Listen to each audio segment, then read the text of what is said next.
Hey everyone, welcome back to the show here. Freak and Zyrene bringing you the start of Game 2. If you guys were here about 4 minutes ago, we had to quickly remake the game. Champ Select was already repeated. Same picks and bans. We're getting ourselves into Game 2 directly in about a minute. We got 30 seconds left in the Champ Select that's being done off camera. Again, same picks and bans. For the blue side for Team Coast, Maokai, Lee Sin, Orianna, Corki, and Morgana. For the red side of Team Fusion, Rumble, Elise, LeBlanc, Lucian, and Thresh. So got a couple of switch champions, a couple of counter picks, a couple of stolen champions, and otherwise just kind of running similar compositions. Yeah, and MacNoon, he's had actually mixed performances now on the Rumble because he didn't have great performances previously. And I really want to see who he does on this LeBlanc this match. Because before, he's just been a roaming menace on Kassadin, LeBlanc, and Syndra, and now he's back on that champion. He's always going to have one of those available to him. So yeah, the 1-3-1 will probably come out again. Yeah, it just seems to be the style here for Fusion is to really have that you know, the roaming individual menace who he kind of running around making those individual plays. And the mid game just seems to be their big power point. Yeah, and he's not going to have as big of a mid game power spike on LeBlanc as you usually do because he's up against Jesses who builds Athena's Unholy Grail still. Yeah. As opposed to Marilla and Nomicon. So he's going to have that extra MR. Yeah, he's not going to have that extra bully potential on the 1v1, but it just seems like these mid-game Dragon fights, and again, you get them by picking up Rumble, even though this team was building so many scaling items in general. Fusion just seemed to be able to win these 6 to 18-minute team fights so convincingly, and that just snowballs a gigantic gold lead where they continue to control every objective, they continue to take down every turret, and until people power up on the other side, their 1-3-1 split push just works because of their stat leads. Yeah, and their 1-3-1 works, but then when they group up and they try to crack the base and team fight, it's really, really difficult for them. And you saw in that last game that as soon as they broke the floodgate, they just came rushing into the base and they cracked it, shattered, boom. Game was over in about 2 minutes from there. Yeah. Very, very quick turnaround on after getting into the base. But that's their biggest problem is getting into that base. But there's so many tools to do that now. Dragon extra damage, Dragon extra stats. Elixirs. Elixirs, exactly. Yeah. A whole bunch of things. We'll see if Fusion whips them out of the toolbox here and uses them in Game 2, but we're going to get ourselves started there. 2 games away. Fusion wins 2 more. They join the LCS. 3 wins needed for Coast to stay alive and make their way in. Best item for Fusion, Wrecker. Oh my gosh, I forgot that existed. That'd be so good. Nintendo needs to buy this item. I mean, this is a player who in the LCS played Tank Fiddlesticks. Like, he was so sure of his own unique builds and, you know, trying things out, whatever. I want to see Wrecker release. I think it'll be good. Early jump in on Impaler, quick shield by Jess. There's nothing too big happening. That's typical Orianna start there, so it doesn't affect him too much. He's just got the shield for auto attack, harassment, and trading. Chris caught out a little bit. Wood burns.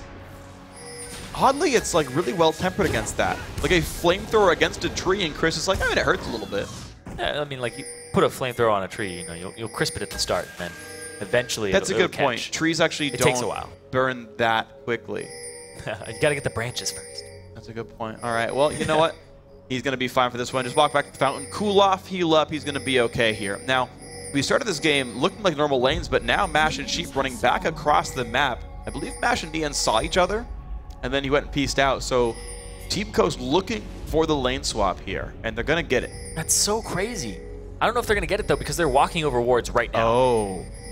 That's a good point. Actually, now Fusion are going to match it as well. So, okay, late invade. Paler and Sheep coming in here, but they walked over a ward. They know that they're there. There are 4 members from Fusion on this side of the map. Oh, this is gonna be not good for Coast. Gonna walk in from... No! They looked to check double golem to see if people were doing it. That's not the case. Now can Fusion trap them? If they can cut off Tribrush, this is going to most likely be a kill. But if they walk through lane, they're safe. They go through Tribrush. Suddenly Glebe's there. He flash plays in too. Now Impaler's gonna have to burn his own flash. No, he just walks out safely. Sheep has burned his flash though. He has nowhere to go. Can you get a good bind? And Niantanzo now is around. Nice dark bind to keep him safe. Sheep is not taking almost any damage. Summoner heal, ignite burned. And honestly, surprisingly little done by Fusion. Yeah, it's basically even Summoner spell trade, except that Mash blew his heal. But now they have to start this lane. They don't have time to back, and they're stuck in this 2-on-2. Well, the thing is, though, everyone is down 2 Summoner spells in this bottom lane. Glebe's down both. Mash and Sheep both down 1. MacNoon forced to burn his teleport, though, to get to this bot lane. He will get in time for 90% of his minion wave. And we've started actually a normal game. Fusion looked and managed to match lanes. So what ended up happening in that invade. Oh, Impaler. Oh, no. Ooh. It reset a little bit. He's fine. He's fine. He's fine. Just don't do that to me. I live in the jungle. I have dreams about this stuff. So Dying to red. But what ended up happening is McNoon, he came out of the bush for a millisecond. Like, he just flashed like no longer gray for just a millisecond. And then Coast just kept running by and ran to the bush and stayed in it because they thought McNoon was going to wrap around and they were going to get him. Yeah. So then the rest of the team of Fusion came up and there was a nice flash from Gleam. That was very well done for these guys. Nintendude, though, of course, on actually a pretty greedy side of the map.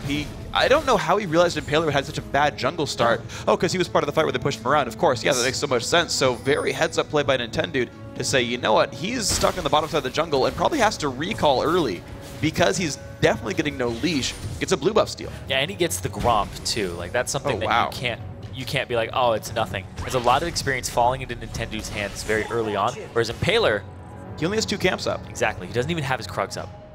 And you can, like, let's watch the minimap in the bottom corner. Like, look where Lee Sin's trying to go. He's like, wait a second, I've got to go towards Wraiths. Okay, those will be up. Then he can do Wolves, and there's, like, nothing in front of him, and he has to go, like, back down to Krugs. He's not level 3, and he doesn't have his Tempest Cripple. He's going to have to use his Trailblazer Smite on that to At least that's, like, fairly chill. Like, it's really easy to kill those things off. Yet they're all one hit from dead. But look at this bottom lane. Honestly, looking fairly decent for Fusion. It's a 7 CS lead here for Niantonso. I'm really surprised they didn't want the matchup there on Coast's side, and they were avoiding it because they had the Morgana counterpick. But here it is. Taylor goes down. That Trinket Ward's going to see that Blue's been aggroed, but there's no smite. He used it on Raptors. Now, Nintendude's comes up in about 8 seconds. It will be up first as long as he realizes it in time. Impaler's going to try to posture. Nintendude has to wait for a smite to come up, but now he doesn't know he has the window, but it's so short. Chris, it's almost has up. The inside about track. 5 seconds away. He's coming, though. Oh, it reset. There's enough time for Smite to come back up, though, for Impaler. But he's here. Uh-oh, this is a bit risky. Yeah, Impaler, Chris both backed out. 3v2 looks like it's going to be fairly safe, but he can still walk in for the Smite. He's going to try. Impaler lands the Q. 700 health. Gets it. Nicely done, Impaler. Big part of that is just the pressure from the other lanes that was being applied. You saw Jess's push the mid lane so hard. He was pushed off to the side, trying to get to the fight. They disengaged it, and then he had to run back middle to clear the wave, so he actually couldn't apply pressure as LeBlanc and go with the strategy that he had in mind when he started going towards the blue. And it just all planned out. The weird thing is, if you were like super into the game, Nintendo could have clicked on Impaler, seen how long his his Raptors buff was on, and known the smite timer from that. It's like a lot of math to do in the heat of a moment, but theoretically could have known a smite timer if he was like super paying attention. No, nobody's going to do that. Nobody's ever done that in League of Legends, but you know it'd be cool. McNoon now trying to run away, 300 health on him, but Chris doesn't have any cooldowns or mana left, and suddenly down to 300 health. Nintendude's quite low as well. He landed the Q. Q2's going to hit. He's going to go for it. Nice flash. Goes in, gets first blood. Nicely done, Impaler. So close. Chris has some mana left, but Nintendude has to back off.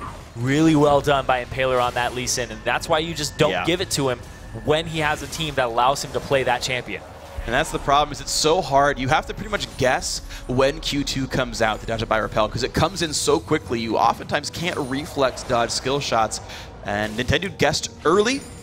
Impaler saved it. Very easy land on the way back. Impaler's really good at that. He's really good at holding on to the Q. If you watched his Lee Sin games before, he waits until like he got like Jonah Tornadoed or like Thresh Flayed, and then he would take it. He wouldn't take it in the middle of it. He kind of just waits for people to panic, because it's weird. You have like this instinct when somebody hits you with Lee Sin Q, you mentally think like this internal timer. He's like, he's taking it now. He's taking it now. Now. Yep. Now it's like being at a red light and trying to be well, like, oh, it's flash force for Gliblarbu. TP started, then stopped by Chris. Find and miss, so he stomps it. Gonna walk back to the bottom lane here. Nintendo coming up top. Sheep. The Black Shield has to. Ooh. Mash walked forwards out of nowhere in that dodge cocoon. Very fortunate there for Mash, but nothing gained at all for Fusion. And Sheep actually didn't have Black Shield up at that time. Oh man. There's about 7 seconds left on that cooldown. McNoon level 6 roaming mid though. Jesses does have a chalice. Actually interesting, Athene's for Huhi as well. Yeah. I've not seen that much on LeBlanc. Yeah, usually you want to just get the Morellonomicon for the power spike. Yeah. And it's also cheaper, because basically for the price of an Athene's, you can get a Morello plus like a tier? Doran's. Yeah, or Adorans, yeah, and you have just pretty much as much mana regen in 4.20. If not more. Yeah, potentially. I actually don't know the math on it at all. You have to use mana to get mana back, because it's a 50% versus 100%, and then it's missing. It's 1.5 if you're missing every 1 second, so it's like...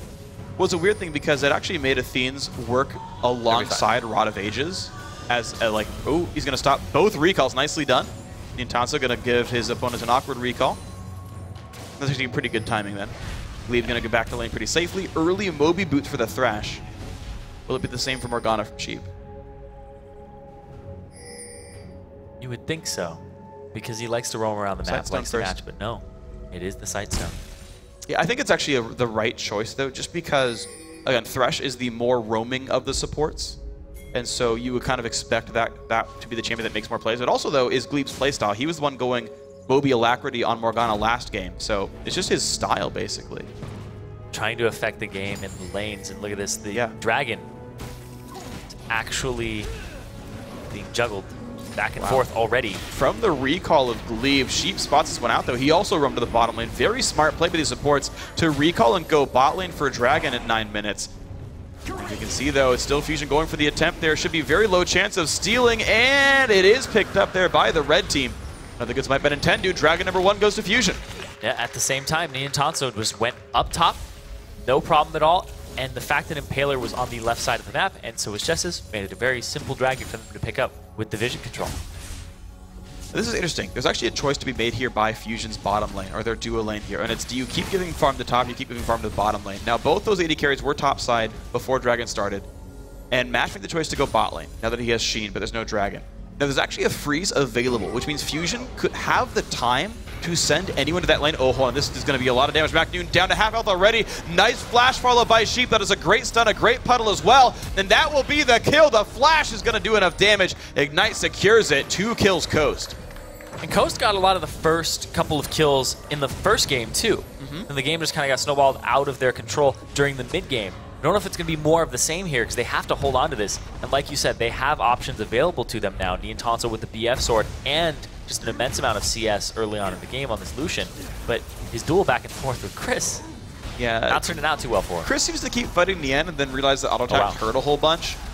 Nice blue buff steal. Impaler gets that, noting that Nintendo just was not around for this one. So maybe start of the good set of comebacks here for Team Coast. They lose Dragon, but they're getting a lot of other things. They call out that Jess's is over at the blue, so he roams top, but he doesn't have a lot of mana.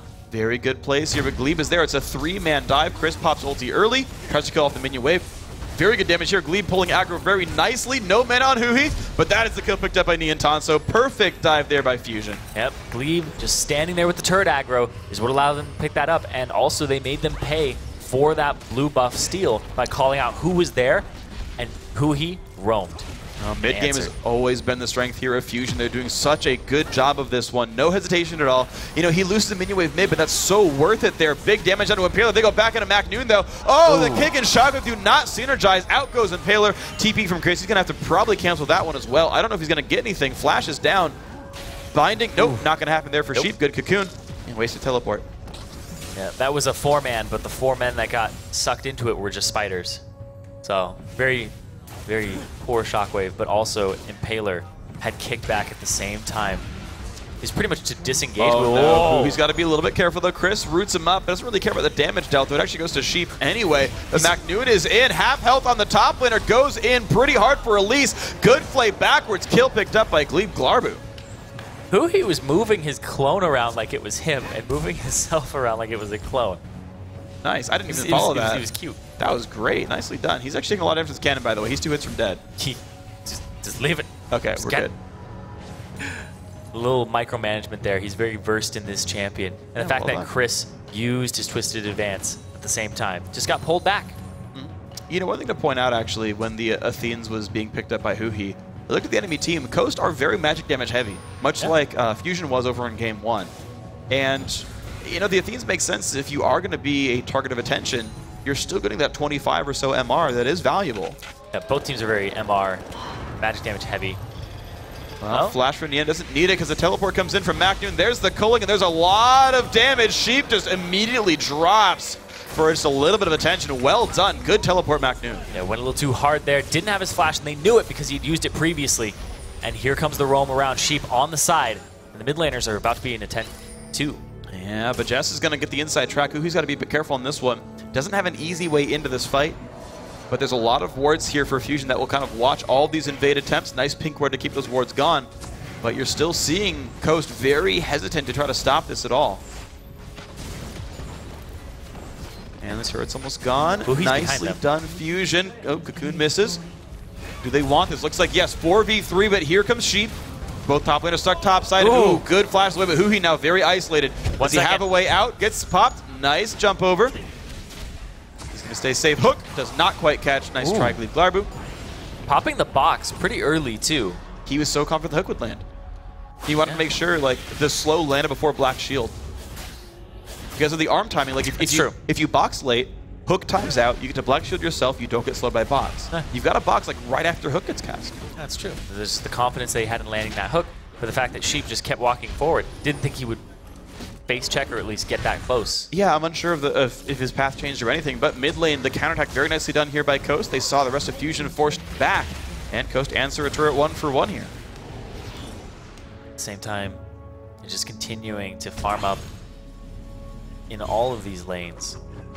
Dragon, the dragon in 1 minute is pretty big because the second dragon in the game is really going to help them help Fusion get themselves to a point where they can just farm easier, push these waves, and I really think that Fusion operate off of dragons, because what if they didn't have dragons in these games and they just keep falling over to Coast? Yeah, they're not really very turret focused. It's so hard for them to close things out or even just get into that mid game and run away with it, but the invade coming out. Paler's going to get away pretty safely. Pops a ward to do so. Now Nintendo in on Jess is a nice equalizer. Finally pops the shield, slowing him down. Macune doesn't have health, though, is not going to do too much in this one anymore. However, control is still there over blue buff. Huhi gets it. Nicely done by Fusion. 12 seconds on Dragon. Smite was saved by Nintendo, so it's up if they want it for Dragon. Yeah, just the bullying of Impaler allowed them to pull that off. But here's Dragon in 5 seconds, and you were exactly right. Saving the Smite because of the timer is the right move by Nintendo. Difficulty is that he is out of mana, so he is forced to recall before this fight even happens. Huhi has a blue, so that low mana bar is a bit deceptive. He'll get plenty of it back. Yeah. Coast, though, inside track. Ooh, good choice. Oh, no, that's a good shockwave. Oh, the binding, the flash over the wall. Is it enough? Yes, it is. Beautiful play by Coast. And that's going to be the blue, also transferring over to Chris, so he's going to have tons of mana for this, no problem. But at the same time, you saw Nintendo back, not in attendance for this fight. Uh-oh. Yeah, it was close. It was close. That was my turn like, dude. That's your excited noise, apparently. So that's my like what's happening and interesting. Trying to process everything, but talk at the same time and think. But it's really hard to do. I know it is really hard. Like walking and chewing gum. Is that hard? Thinking to do? and talking. Is that Can't hard do to both. Walking and chewing. No. Can't? It's like the age-old multitasking thing, right? It's not hard, but like it's always what I'd heard. Like, oh, I can walk and chew gum at the same time. It's like, wow, you're cool. Good for you. Anyway, they end up getting that dragon for themselves, so it's 1-1 here in dragons, which is what Coast needed. That pick was essential, and the fact that they were able to get the shockwave, even though last time Huhi had enough reaction time to use the distortion to get out of it, was not as quick this time, and it cost them a dragon and a kill. And the blue that they invaded for. Yeah, it did. They lost it right away. Now, of course, it did force blue to go over to Nian Tanso, so kind of suboptimal blue location. Huhi no longer has that at all, just Doran's Ring plus the Athenes. Nintendo going to help with his top lane. They're going to try to slink on in. Now, does he predict a counter gank, or is he actually trying to dive Chris here? No, but nothing really happening. He's kind of walking around in a very heavily warded area of the jungle, though, so he gets pinged out. He's going to back away. Leave Glarby, though, on roam duty. This is a bit dangerous. He predicts that no one's around, so he's actually safe putting these wards down. Just gets one on the Razor Beaks. Raptors get it eventually, and out he goes. You just call them something completely random. They're the owls. See, the way I remember it is because when I kill the Raptors with a smite, I get the vision thing, and I get to sneak up on people as a jungler, and I think of Jurassic Park. Clever girl. That's I haven't watched that movie in too long. Really? I forget all the scenes. The part where the raptor comes up behind him and it's like, clever girl. I honestly forget that. So I come out of the jungle, and I gank people like that. You just say, because I had girl. the Raptors. I just remember the T-Rex eating the guy in the toilet. That's like the iconic scene for me. You gotta go, you gotta go. Poor guy. It's, what a bad way to go down, too. Caught with your pants down, literally. Oh. I don't know why I thought that was a Pantheon ultimate for a second. Yeah, I thought too. At least Ian, I'm like, oh god, here comes Justice. No, not at all. Nintendo from above. Well, kind of. I was like, why is he using it over there? Impaler. Spider drop. Oh, in comes onto Impaler. A lot of damage, but good black shield keeps anything from really happening to him. Good Q as well. And that ward in the brush, actually, Nintendo's like, wait a second, there was a ward here. Goes over to it, it's going to clear that out pretty safely. A lot of culling. Nice equalizer. Forces the flash from Jess's. Jess is like a magnet for these equalizers. And it just lays a path down for him. So MacNoon kind of routing him with those, but he has to walk on them because he takes the best route possible when he throws it down in these last couple of equalizers. Well, looks like they're going to be okay. And I mean, I guess Jess as a champion is made of metal, so it's pretty obvious he would be a magnet. Yeah, and if he gets heated up, he just melts. Yep. And then he just changes shape forever and he's useless. She turns into Zac. After you equalize Orianna, like turns into Zac. It's like a lore thing there. It says Zac skin. Silver Zac. Melted down Orianna. Or that just she becomes one with the ball. And they can be together forever. Oh, wow. Companion Sphere. I'm like a worse version of Doa. My terrible worse skin version ideas. of Doa. Alright, Impaler gonna grab the Krugs for himself though. Let's see. He does not have smite. What's up? I loved that solo cast of Doa. I have to bring that up. His solo cast was amazing. His solo cast was like the old way to do it, like way back when. Huge shout outs to Doa. That was great. He's a cool guy. I like him quite a bit. But we are here in the expansion tournament here. Game 2, very close to be honest. Fusion. They hold the first dragon, but turrets and kills are equal otherwise. Nice shot with that cocoon. Scuttler goes to the red team. I really like that Chris picked up, at least in this game, the Righteous Glory, whereas last game he went for the Rod of Ages. Because the Rod of Ages, he needed to be an AP threat and magic damage threat. Now they don't need that so much because they have Corki on the team too. And so at this point, he needs the movement speed. He needs to get to that back line. He needs to be able to lock down the Lucian, the Morgana, or sorry, the Lucian and the LeBlanc. It's interesting, yeah. So I'm going to continue the point I started about Hanser with Curse Academy back in the day. I'm trying to remember what he said properly. So he said basically he switched items from Roa to Righteous Glory because that way he'd be like more unkillable. Like it was back then it was to kill a Ziggs, but now it's a LeBlanc, kind of similar situation. He just wants to be unkiteable against like a squishy mid laner that he can actually pick apart. Unlike a Cassie, which is actually pretty kitey. He's like really good at dealing with this. LeBlanc less so. And he said, yeah, I don't really need the damage in this case. He just really wants to be more disruptive. So I think that logic does follow, where there's actually some more targets for Chris that cannot be evaded if he has this item. Well, it's extremely potent too. It's a 60% movement speed to you and your allies. And if people like moving towards enemies or towards turrets for 3 seconds, and then after 3 seconds, it makes an explosion, and it's an 80% movement slow for 1 second. It's only a 60-second cooldown. Yeah. So you get a lot of chances to jump in on somebody. And you can also reactivate it early just to pop it. Right. So you can just use it as like a Randuin slow very quickly. Yep. And so Chris's job is definitely providing the extra engage and crowd control here. And there's a lot of follow-up available from Justice and Mash. Oh, what a great bind. He's in a bad spot. Shockwave claims the kill. But the nice flash engage. They catch Niantanso as well. Actually knocked him towards the team, though I believe he dashed away from that properly. MacNoon shows up and Impaler goes down. 1-for-1 in this fight. Niantanso still getting high damage output. And Chris will also fall. The re-engage by Fusion makes it a 2-for-1. So, talked so much about Righteous Glory. Didn't use it. Didn't use it. Oh my god, that hook though. Mash is... Oh, he's good. Don't stop, run away. Yeah, he just like chilled. I was like, well, I'm gone. Get out of there. Just kidding. That's miscalculated. Well, he was actually staying near Jess's so that he could potentially get command protect sooner. Yeah. I think you actually, like, you want to run near your teammates if you can. Sheep, oh no! What a bind though, keeps him alive. Nian just burned heal. He's got a flash. I think he underestimated the timing on the bind though, because he healed for the movement speed, but wasn't able to move for the entire duration of it. Yeah. Man, that Righteous Glory pickup, though, was something we just spent a lot of time talking about. And then Chris, he ran into that fight. He actually flashed towards Niantanso, and then he never used Righteous Glory. And we're going to see it again right here. Watch Chris and his positioning here, because they blow up Huhi, and then Impaler's like, all right, Niantanso, we got this. Instead of he kicks him towards the team. Chris flashes here. and then doesn't use his Righteous Glory to catch up. Catch him. Yeah, exactly. And Impaler ended up eating the cocoon too. So he could have popped it and then gotten to Niantanso. Yeah. And it would have sped everybody up. Very different fight if that had happened. Well, unfortunate misplay. You can see some of the players still not quite fully acclimated to the new patch. The note about the items, just everyone's had this situation, right? You buy the Zonias, you're like, oh my god, man. I didn't Zonias. I'm so bad at this game. Shoutouts to Riv last night. Oh dear. Oh, Chris just had that moment himself. Yeah. Where somebody else on your team has to remind you bought the item. Yep. I had that with Yomu's yesterday. I bought it and was like, oh, I lost a duel with Jax with like 50 health left. And I was like, I should have popped that item. Yep. It would have been the win. I would have killed the top laner solo. That's why you can't play support, because everything's activated. At least those are like easier. Like, I'm actually really good at support actives for some reason. Well, because you're constantly hitting Sightstone, so you're constantly looking at your inventory to count things anyway. I think it definitely helps.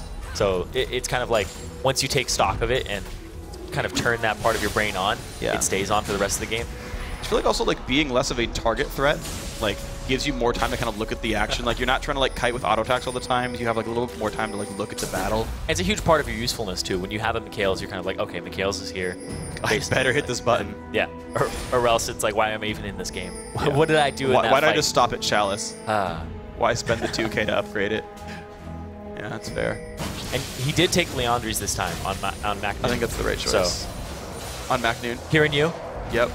Hearing your feedback, being like, you know what, Freak's right. Maybe he just like forgot, like you just like assumed it was bot, and he's like, oh, whoops, I forgot. Oh no, Glebe face checks a brush really poorly. What a great catch by Mash. He assumed no one was in there, and here comes Chris, and he goes straight on it. And he's gonna get a lot of people locked up. Equalizer though for the re-engage. Is it enough? Looks like yes, Chris will die. He did pop Righteous Glory, but a two-man Shockwave keeps Sheep alive. Oh, the cocoon hit though, and who he gets a kill, 2 for 1. Again, Fusion wins the fight. Extremely deep play there by Coast. They end up paying for it, and who he's able to like wrap around for a little bit of a mop-up. Oh man, and Jess has got to be careful. This is going to be a mid lane turret going down. Fusion equalizes the turret kills as well. Wow! Mash also caught. This Elise is working. They find Impaler as well. These cocoons have been right on point, and also who he's LeBlanc play. Yep. Done good. But seriously, Niantanso, he's the one who deserves probably the most credit in this game on Fusion's side, because he has really good positioning. Like, his positioning in these fights is fantastic. He kites backwards, gets knocked forward, but then Mac Noon with the equalizer makes it so everybody has to peel away. And that's the big part of the fight, is that equalizer, making it so nobody can continue the fight on Niantanso. They have to kind of abandon Chris, and they just left him there, and then it was the cleanup and the gap closers afterwards. What's crazy is this game was 3-3 in kills not long ago, and we've had 2 fights in a row that was just 2 for 1s. And it was Coast getting the first kill, continuing in a 5v4, and then losing 2 members. Like, Fusion just finds ways to win actual team fights against literally unfavorable odds. It's their mid-game power with this team composition and the way that they've been playing it, and Mac Noon has had really good equalizers. Yeah. And Niantanso has had really good just positioning on his AD carries of Lucian and Corki. What a great play. This is a very dead Mash. Nicely done, Glebe, to make it happen. Speaking of positioning, right onto Glebe's hook from Mash. And now Fusion's in a pretty good spot. Nintendo does have his locket already completed. Got that nice and early. One of the nice things about Elise is you go right in for that one. Actually, didn't even go for an enchant yet. He's just getting these good team fight items for his friends. So like, here's the thing with that is you don't need it, because on Elise you're probably going to build Juggernaut. Yeah. And the build up to Juggernaut actually takes a lot of item spaces up in your inventory, because I believe it's 3 items. Well, it's Kindle Gem plus Ruby Crystal plus your Trailblazer. So it takes a lot of money. And we'll that hook though! Great Black Shield. Yeah, it takes a lot of money, and those things aren't extremely effective for Elise and your team when you're playing around that. Yeah. So your mid-game spike is really reduced if you just rush Juggernaut. Good flash by Mac Noon. Still the flash kick happens, and Mac Noon will go down. Great play by Impaler.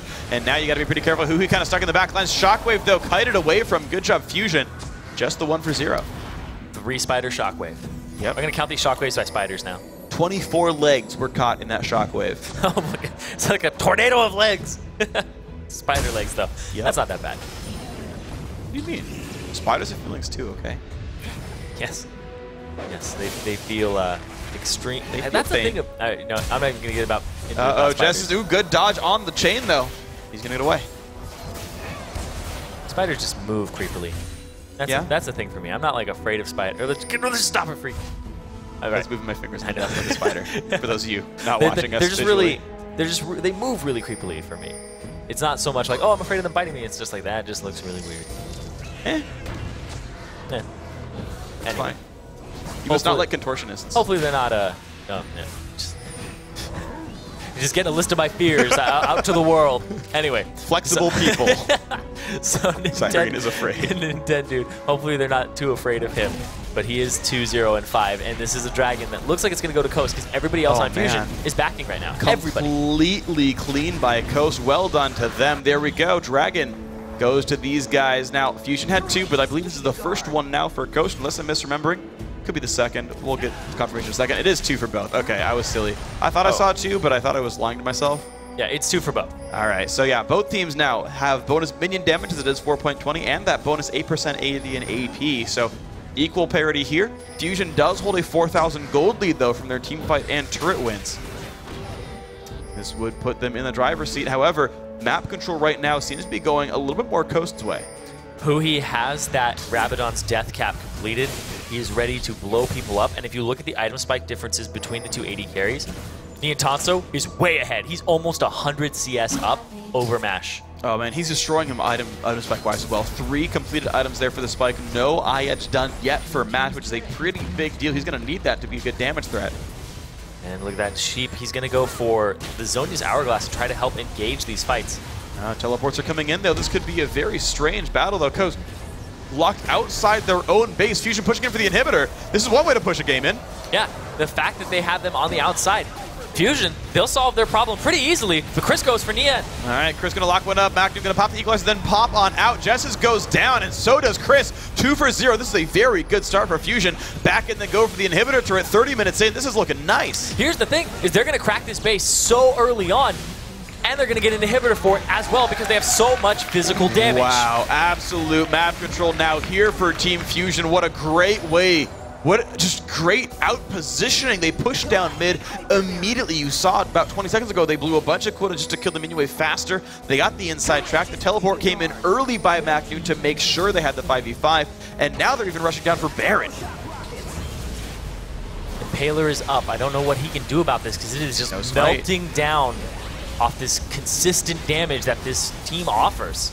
Teleport's coming in though. There's 2k HP. Chris and Chief want it. Nicely done though. Baron is picked up. No smite used. Chris comes in. He will find himself Nintendo, but it is still a Baroned up Team Fusion. 1 for 1 so far. Make it a 2 for 1. Coast are getting some kills here, but they're trading back and forth constantly. Looks like 2 kills to both sides. Baron's still worth it though. Niantanso is just shredding through everybody on this team. He doesn't need a Last Whisper third item because there is no armor on this Coast lineup. He melts through Chris, and he melts through everybody on this lineup. Chris dove him in not that previous fight, but the one before it that allowed them to get that turret.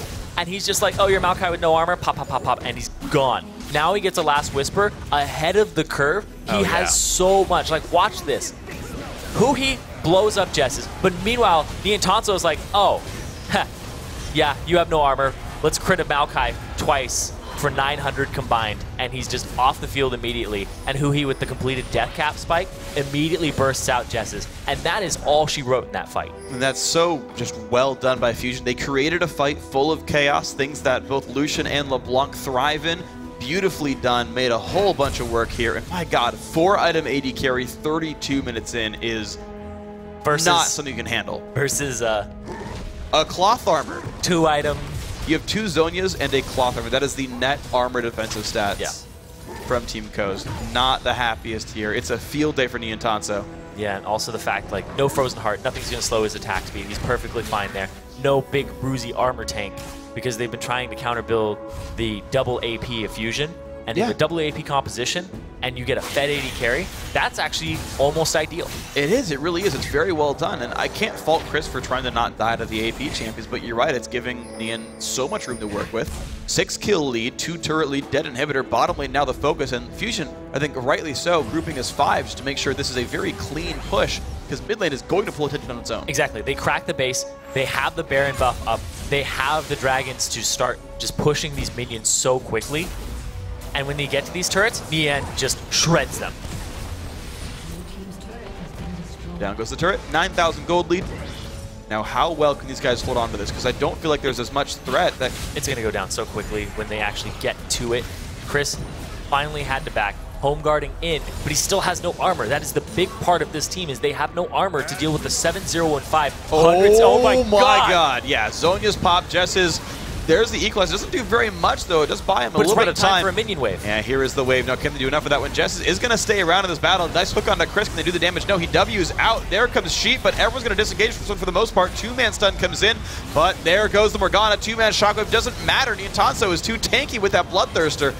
First minion wave comes in. MacNoon is going to get away just barely with a couple of shields.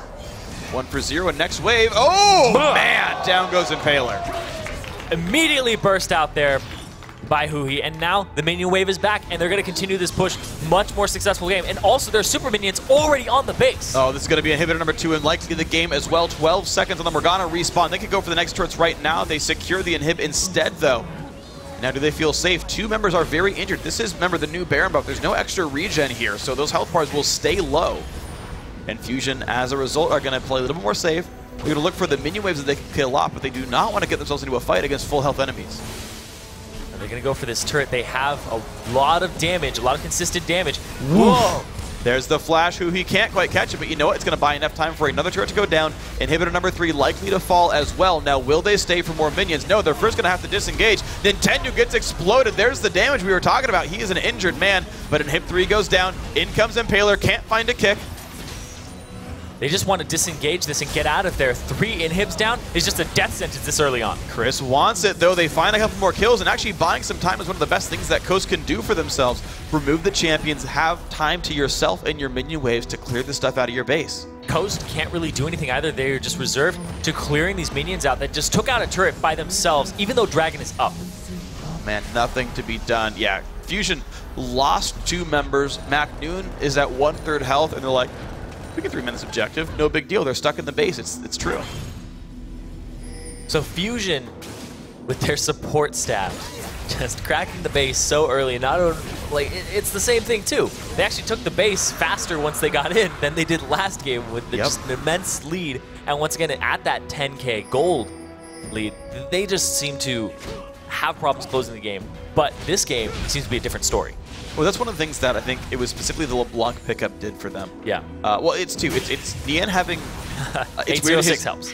Yeah, so his ulti does so much damage because he's so fed. He can basically poke to kill an entire champion by just landing a full killing on something like Jess's.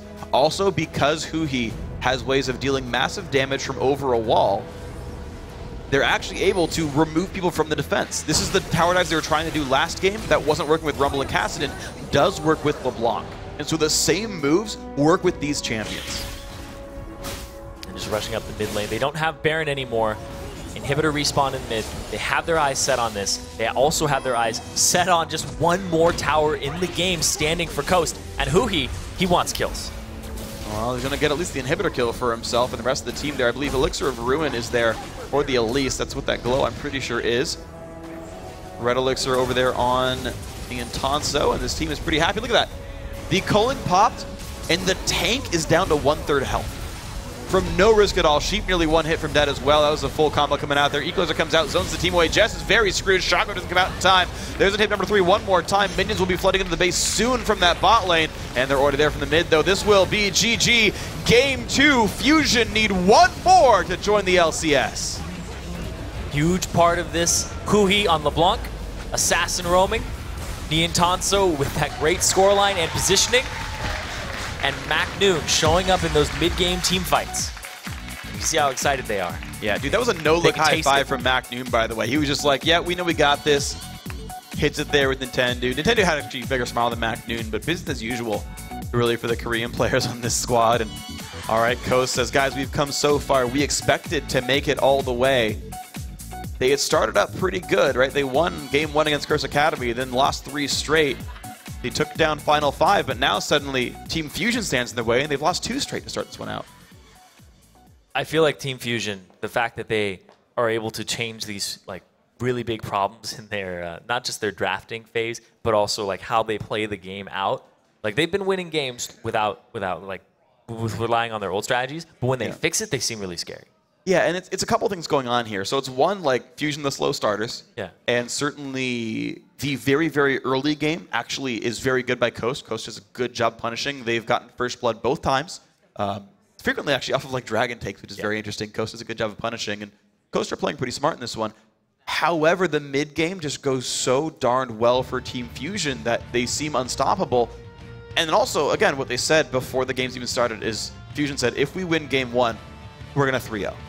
Because they think they're just going to completely emotionally shatter Coast. And to be fair, Coast looked worse than they did in game 1. Oh yeah, a lot worse. They seemed all over the place. The fact that they took 3 picks away from Fusion, and Fusion were able to kind of change it around and actually have a better performance with the composition they drafted for themselves. Yeah. More mid-game focused, more power in the part that they excel in. And they ended the game pretty much mid-transitioning into late game for them around that 33, 34, 5-minute mark. Yeah, and it's just such a good play by them to actually go for the throat at that 30-ish minute mark. When you have a gold lead, like 30 minutes is when usually a second item comes into the build for an average performing team. So a 2-item spike is like, it's pretty good. Like, okay, you've got like Bloodthirster plus IE or like IE plus 24. So that's nice. But if you're ahead, that third item multiplies your damage by so much. Like that Void Staff or the Static Shift plus now the Bloodthirster. It's just such a big edge that you are ridiculously far ahead, and like those battles are very easy to win. And that was the timing that Fusion went for all those really big pushes that they went inside the base. I think very well executed, a very strong game by them. Game 3, I don't think is going to be any different from these guys. Fusion looks like they're going to 3-0 this. Yeah, and a big part of that is Niantanso. Like his performances on his AD carries have been very crisp. His positioning has been really good in this set, despite being the main target for them.